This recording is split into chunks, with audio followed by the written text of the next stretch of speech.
Your presence is ruining the mood of this event. Please leave, he sneered. Though he was technically my brother-in-law's father, his words hurt deeply. I had traveled a long distance to attend my sister's wedding, only to realize I wasn't even invited by the groom's family. What's your problem? Just leave already. Having you here is ruining everything, he spat. Realizing I wasn't welcome, I nodded silently. I understand. I'll leave, I said before stepping outside and calling my husband. What's happening? Why are you there? He asked, his voice filled with concern. I was asked to leave, so I did, I replied, offering no further explanation. What does this mean? He muttered, his eyes shifting to the groom's family who looked back without remorse.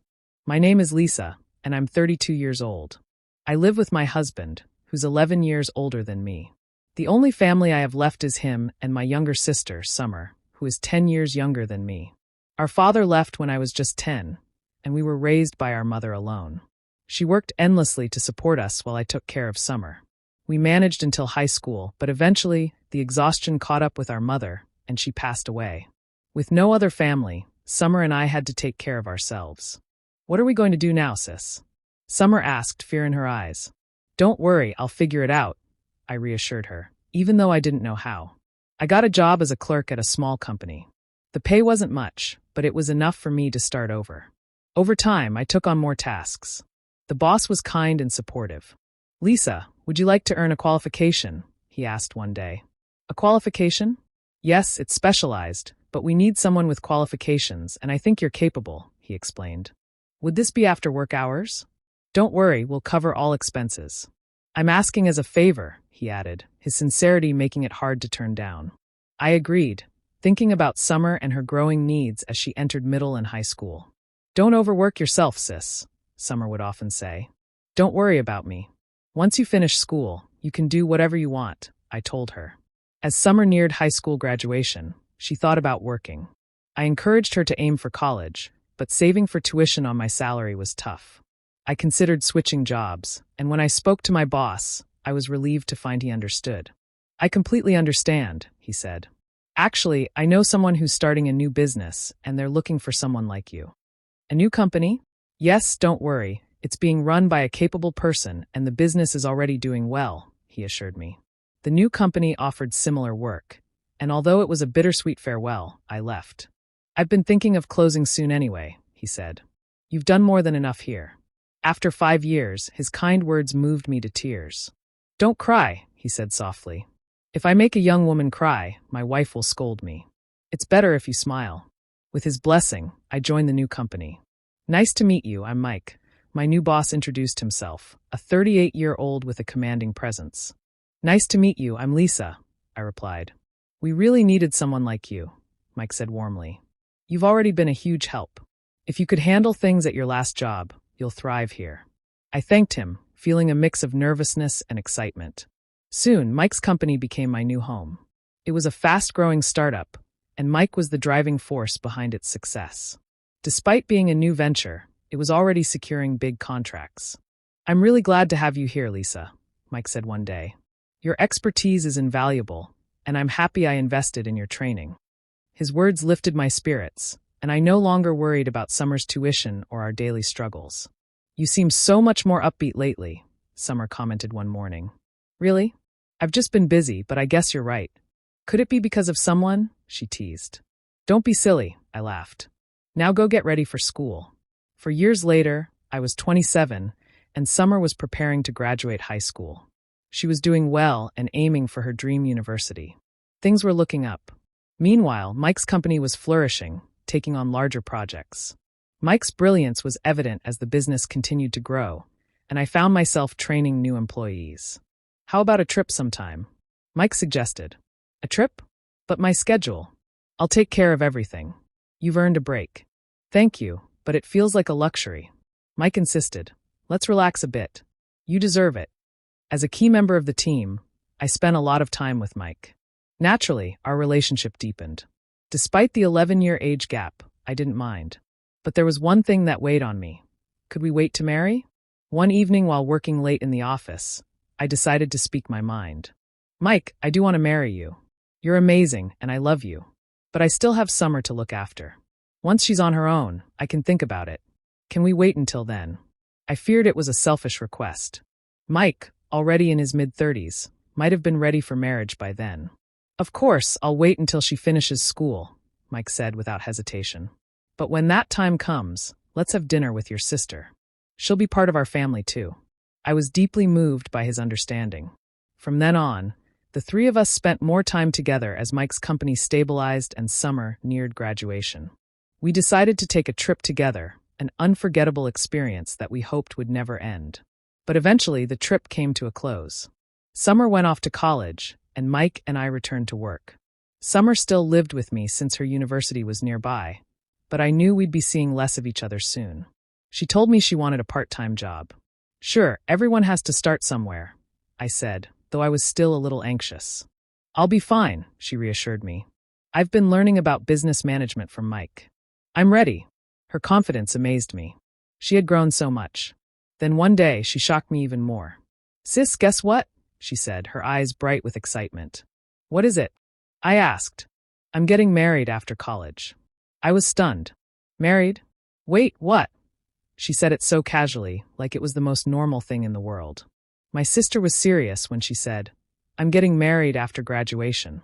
I raised an eyebrow. Who's the guy? You don't know him well, maybe you do. Don't even try to guess, she teased. In the middle of her junior year, she dropped a bombshell that completely caught me off guard.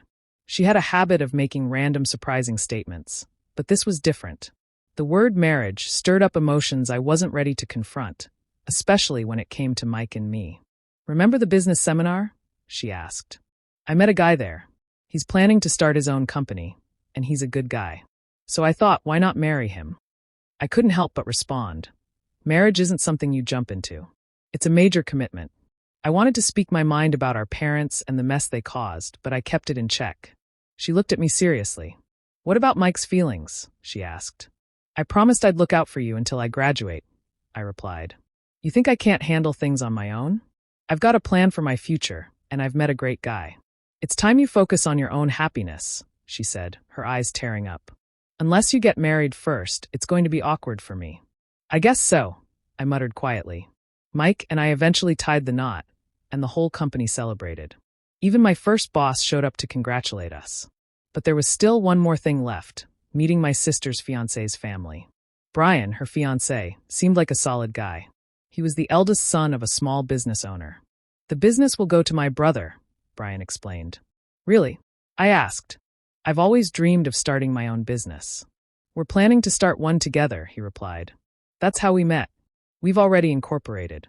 Student entrepreneurship was becoming more common, though I didn't entirely grasp their conversation as I was an employee myself.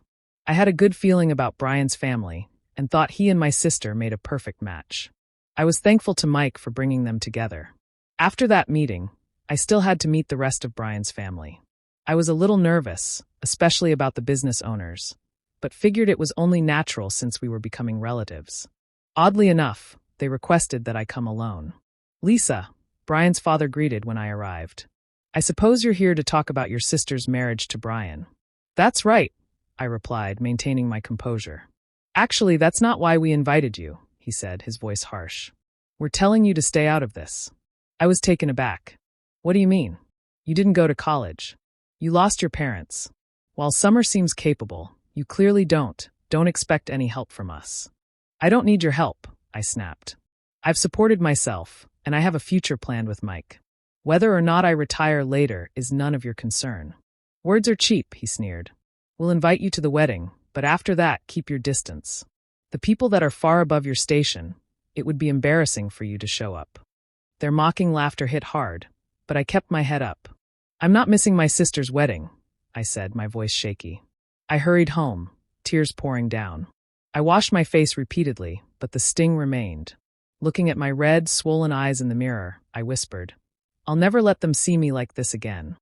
Their insults felt like an attack on everyone who had supported me. But no matter what, I was determined to attend my sister's wedding. Watching her get married would be the final step in letting go, in passing the torch. Days passed, and soon the big day arrived, her graduation and wedding. You better come to my wedding, sis, she teased. I wouldn't miss it for the world, I replied, though I felt uneasy about facing Brian's family again. The venue was grand, Guests wore elegant outfits radiating wealth and status. I felt like an outsider but kept my composure. At the entrance, I showed my invitation, and a staff member escorted me to a private room. As soon as the door opened, mocking voices greeted me. "So you really showed up," Dustin, Brian's younger brother, sneered. "You have no idea about social cues, do you? You're ruining the prestige of this place by being here." His father added, "We invited you, but we expected you to know better." "Get security to remove her," Dustin ordered dismissively. The insults kept coming, and I stayed silent until they crossed a line. "What if Summer turns out like you?" Dustin spat. "She won't," I retorted, my voice shaking. "She's smart, capable, and working hard. She and Brian are building something together." "That's nonsense," his father scoffed. "Brian will take over our business, not start some side project." "They've already incorporated," I fired back. The disbelief was clear in their eyes. Before they could respond, the door swung open. "Sorry I'm late," Mike's voice echoed through the room. The family's demeanor changed immediately. "Mike," they said, greeting him all smiles. Mike didn't acknowledge their pleasantries. "Have you seen my wife?" "Your wife?" they echoed, surprised. "Oh, there she is," Mike said, spotting me. "Why are you standing there?" they asked. "They asked me to leave," I murmured. Mike's face darkened. "Why would you ask my wife to leave? She's the bride's sister." The room fell into silence. "We didn't know," the father stammered. "Explain what happened," Mike demanded. I told him everything. "So, you insulted my wife and tried to humiliate her?" Mike's voice was cold. "That's how you treat family?" "We didn't mean it," they stuttered. "Then what did you mean?" Mike's glare made them shrink. After a long pause, he continued. "I do business with your company, but we're not family. Brian is my friend, but I won't tolerate disrespect toward my wife. I'm ending our business relationship right now." "Wait, you can't do that," Brian's father cried. "Please reconsider." "I won't," Mike replied firmly. "Don't worry, though. I'll be working with Brian and Summer's new company. They've earned my trust." Shocked, the family realized they had lost both their son's loyalty and a key business partner. Mike turned to me. "Let's go," he said, leading me out. The wedding proceeded without further drama. Brian and Summer began their new life together, focusing on their business. Meanwhile, Brian's family faced the fallout of their actions, with their company suffering as a result. Life moved forward. One evening, I placed my hand gently on my belly, filled with a mix of excitement and nerves. When Mike came home, I greeted him with his favorite stew and a big smile. "I've got news," I said, guiding his hand to my stomach. His eyes brightened. "Really? That's amazing," he exclaimed. He hugged me gently. With a baby on the way, our family was growing. Though challenges were ahead, I knew we would face them together. We were building a loving home, with hope for the future.